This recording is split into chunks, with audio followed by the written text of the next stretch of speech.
Who are you? I know this is a deep question and I cannot answer that for you, but I can help you think. So let's do this. I'm Fernanda Rodriguez, and welcome to the Adults Table.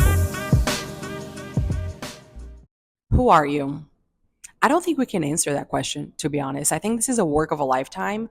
I think that until the day you die, you're going to be learning about yourself. And some people choose to do that consciously, while some people just keep living life without the awareness of who they are. But the ones that choose to do that consciously are the people that understand that every single thing that happens in their lives help them learn about themselves.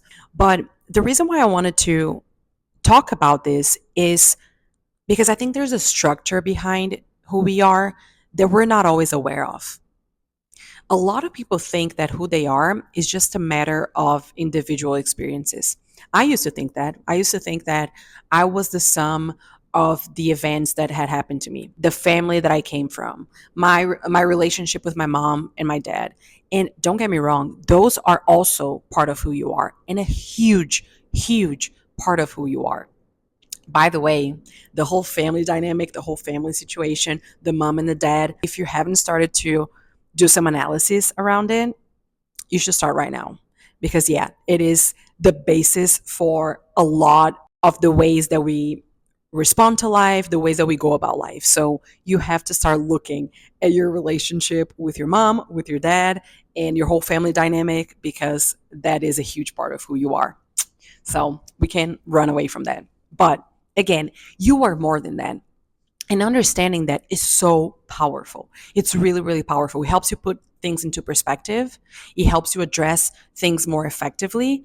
And it honestly gives you relief. I'll be honest, because I feel that if we treat everything as individual, there's so much weight to it that you're almost like, what's wrong with me? What's wrong? And nothing's wrong with you. Nothing's wrong with you. You have to become aware of things that happen to you individually and that made you, act a certain way. Yes, absolutely. But don't overlook the other things. That is my point. So, what are the other things? I'm going to start with the basics. Let's just assume here that there are conscious things about yourself that you know, and there's the conscious aspect of your mind, and there are unconscious aspects, okay? The unconscious is going to tell you that there are so many things that you don't know about you, but that play a role into how you react, how you act, and how you go about life. So even though you don't know about them consciously, they have an effect on you. So you have to know that, okay? And you're going to become aware of them. They're going to come into your consciousness as you go about life. That being said, let's talk about the most basic layer that we have to discuss, which is emotions. Okay? You are not your emotions. That's another thing. This is another episode for us to talk about because so many people confuse themselves with their emotions. We feel a certain way and we think that that is who we are. So we lose our shit because we're like, oh my gosh, I'm scared. I'm angry. I'm feeling anger. Therefore, I'm this angry person. I suck. I'm like the worst person on the planet. No, you are not your emotions, but your emotions play a part in your life and the way that you feel about yourself and the way that you see yourself. So you have to become aware of them. And I need you to stop right now to repress your emotions, to be the judge of your emotions and say, this is a good emotion, this is a bad emotion. Anger is a bad emotion. Therefore, I don't want to feel anger ever again in my life. Fear is a bad emotion. Therefore, I don't want to feel fear for the rest of my life. Honey, that's not going to happen. That's not going to happen because emotions are part of being human and they have a purpose. They exist for a reason. I need you to make amends with your emotions today. Seriously. And that's why also I have a problem with the healing content and a lot of the self-help content. Is because they make you think that to live a good life is to live a life that you don't experience these things. You don't experience fear. You don't experience anger. You don't experience on a feelings level. You don't experience anxiety. But these things, these emotions, and these feelings, they serve a purpose. The earlier you understand the purposes that they serve, why they exist, and the earlier you learn how to use them for what they exist, the happier you're going to be in life. Seriously. So don't strive for a life in which you're numb to these emotions and you only experience happiness, joy. That's not going to happen. If you watch Inside Out, I'm so grateful that that movie exists because we need to spread the word about it's okay to feel emotions. They serve a purpose. So it's literally that. If you haven't seen it, go watch it, Inside Out, because it's that's it. So whenever you feel these things, you have to differentiate yourself from them. Understand that you're not your emotions and you're not your feelings, but you do have to understand they exist for a reason. Learn how to love your anger right now because you're going to understand that that's what helps you stay true to your limits. That's what helps you have the fire to get things done because you're so pissed sometimes at your current state that you're like, bro, I need to do something about this. So go study your emotions. I'm not even kidding right now. We should spend more time learning about these things, and you should spend more time learning about these things, emotions and feelings. Second thing, biology. And let's talk about women here. Okay. We have to have an understanding of our menstrual cycle. Why? Because you are going to be a different woman depending on what stage you are in your cycle. And I love that this has become more popular. This conversation has become more popular over the years because I think back in the day we used to just be very aware of PMS and just be like, this sucks, this blows, this is, because yeah, it does. Honestly, it blows. But if you're more aware of your cycle as a whole, you're also going to understand that there are periods that you are so inspired, that you are glowing, that you're like so good in your communication, you're being so clear, you feel like you can conquer the world. So use that in your favor, but also remember this to differentiate yourself from that moment in time. What I mean by that is sometimes during the cycle we feel opposite ways as a different moment in the cycle. So if you confuse yourself for who you are in that period and you make all the decisions based on that, then the next phase is going to come and you're going to be like, holy shit, why did I do that? So again, become aware of who you are in different moments of your cycle. What do you feel? How do you act in different moments? And learn how to use that in your favor and learn how to be in control of these phases as well in the best possible way. Third thing, let's get more into psychology now. Let's talk about the unconscious factors. I really like the way that Carl Jung, and I never know how to pronounce his name in English, I hope it's right, but in Portuguese I say Jung. He was a psychologist. I really like the way that he explains the psyche. And I recommend, if you're not familiar with his work, I like it. I recommend that you take a look. But I like the way that he separates the mind into conscious and unconscious. I'm not going to get into every detail because I don't want to overcomplicate this. But one thing that was a turning point for me is to understand the archetypes.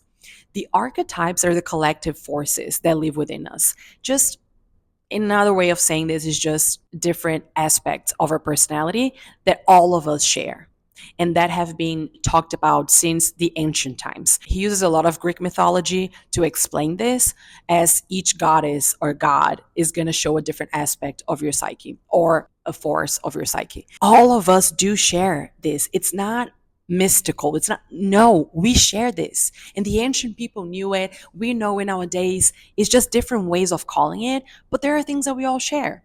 So when he talks about archetypes, and he's going to use the goddesses to, explain this, but there are going to be sides of you and forces within you. They're more maternal. Yeah, they exist. There are other forces that are more strategic. There are other forces that are more independent.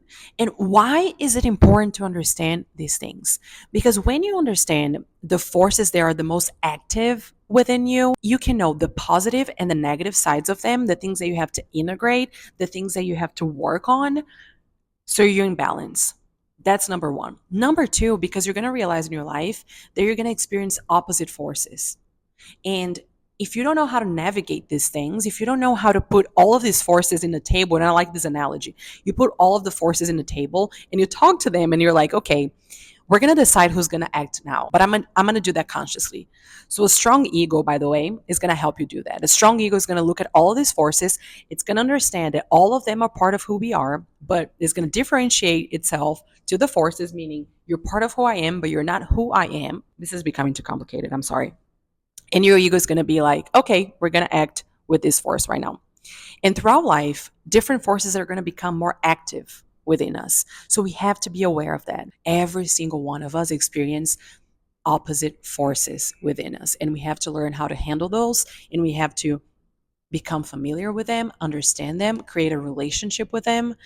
And the cool thing as well is that, at least for me, because now I understand that all of them live within me, when I go certain places or I'm doing certain things that I need one of the forces to be more active, I ask them.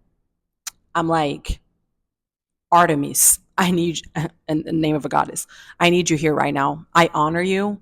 Please help me with this. And bro, don't underestimate that. You're gonna think that I'm a little crazy and that I'm mystical. It's not the case. This is psychology. So again, become familiar with the archetypes. There's a book that's called Goddesses in Every Woman. I think every woman, Goddesses in Every Woman. I think every woman should read it. Seriously, I think we should read that in school. Not even joking, because I think it's so helpful. You're gonna understand even things like the types of partners that you choose based on the archetype that is more active in you. If everything that I just said here was up until this point was super confusing, let one thing stick, which is go read the book Goddesses in Every Woman. Every woman. I said every woman, every woman. I don't know. Google it. It's great. And then another thing that is unconscious that makes us who we are is our shadow. Shadow is such an important concept. Jung is going to talk about it, but so many other lines of work, religion, whatever, are going to talk about them. And this is so freaking powerful. I urge you to go read something about the shadow. Seriously, if you're not familiar with it. So the shadow is the part of your personality that you completely reject. The things that you learned at some point that are negative, therefore you want to cut them from your life. You don't want to be that thing. You want to do everything that you can not to fall into that shadow ever again, because you learned at some point that that's wrong. So the more you repress that, the more power your shadow has over you.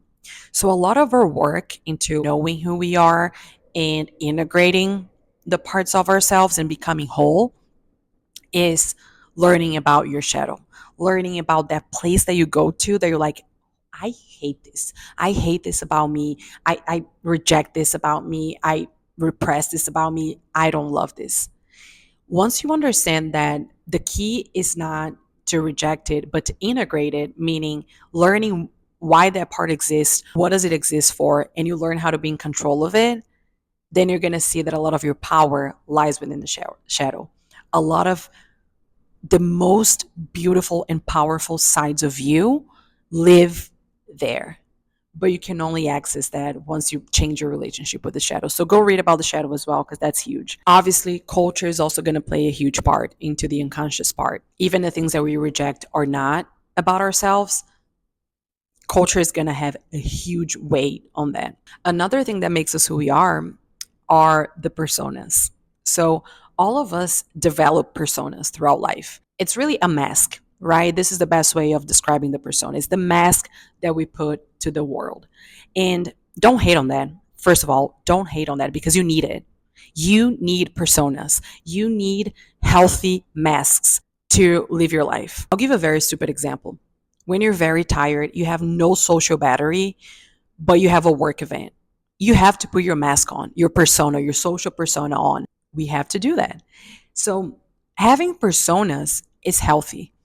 The unhealthy part is when we overly identify ourselves with that persona. So we become that image that we want people to have of us. We become that. We don't get in touch with more authentic sides of us because we're stuck in that persona. So this is another thing that makes us who we are. So anyway, I hope this wasn't too confusing. I just want to spark reflection on the other aspects of who we are. We are so much more complex than just the individual things that have happened to us, the individual experiences, which, by the way, are a huge part of us. So let's not forget them, but don't overlook the other things. And if you really want to learn more about yourself and you want to know yourself, you have to open your eyes for all of these other things. I hope this helps you in your journey, and I'll see you on another episode at the Adults Table.